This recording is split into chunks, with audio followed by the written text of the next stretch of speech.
Meet Wesley. He likes carrots, he spends most of his time sunbathing, and life is best when he can actually see. For Wesley's owner and WSJ executive producer Adam Banicki, now is past the time when he'd normally take Wesley to the groomer. So it's probably been like 2.5, 3 months. Wesley is definitely overdue for a haircut. This is Browser. Hey. With many groomers closed, owners are looking at scruffy pups.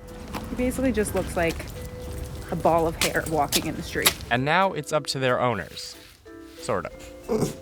That's where Gary Angell comes in. Yes, I do have dogs. He runs My Two Dogs, a training and grooming business in New York. I've been grooming now for probably 18 years. Honestly, a lot can go wrong with dog grooming if you don't know what you're doing. He's here to guide us through how to keep these dogs and your pup groomed at home. I, emphasize extreme caution when you're doing anything that I'm talking about here.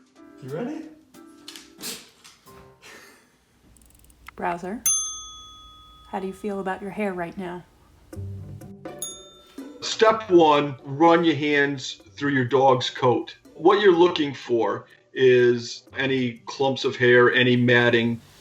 Ooh, look at all these little mats. To get a basic idea of what kind of shape the coat is in. In here, it's a little bit of a knot. They can cause discomfort, and in cases where they're not taken care of, you can get skin issues underneath the mats. Yeah, you can see just like how long the paw. Yee. Not you, buddy. You very cute. Step 2, trimming your dog. You're going to need your comb because you want to comb the area out, and away from the skin. And then what I use are little ball tip baby scissors, and don't use kitchen scissors. What you want to do with the visor is you want to start about here. Look at your little visor. And comb it forward, like bangs. Good boy. The visor will overhang the eyes. And then once you have the visor down, you just take your scissors and you would just very carefully just trim around. Once you trim it and you can see the dog's eyes, stop. Can you see? Can you see the camera?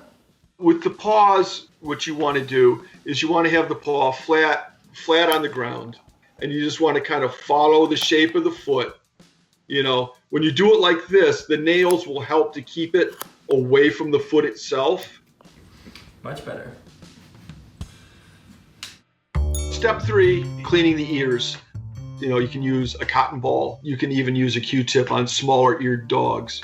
If you have a local pet store near you, see if they have an ear cleaner in a pinch. And I've used it many, many times, hydrogen peroxide. Get the Q-tip on one end, get it wet with your ear cleaner, your hydrogen peroxide, and go around the outside of the ear and a little bit on the inside of the ear. Good boy. And then go back in and wipe around again. Can you hear better? Once you're done cleaning the ear, you want to take some cotton and you want to stuff it in the dog's ears to try to keep the water out while you're washing your dog. Step 4 is combing. You take your steel comb, and what you want to do, you want to follow the grain of the dog's hair. And if you hit snags, what I will do is I will put my fingers in between the skin and the snag and try to slightly tease it out. And you're not just, yanking on the dog's hair. Look at that fluffy coat. Step 5, you put your dog in the tub. So what you want to do is you want to use warm water. You don't want hot water on your dog. You want to thoroughly wet your dog. Make sure your dog is wet to the skin. Nice and wet. You put the shampoo on and massage it in and work it in really well. Please do not use human shampoo. Use an all-natural dog shampoo. I think I have full sud coverage.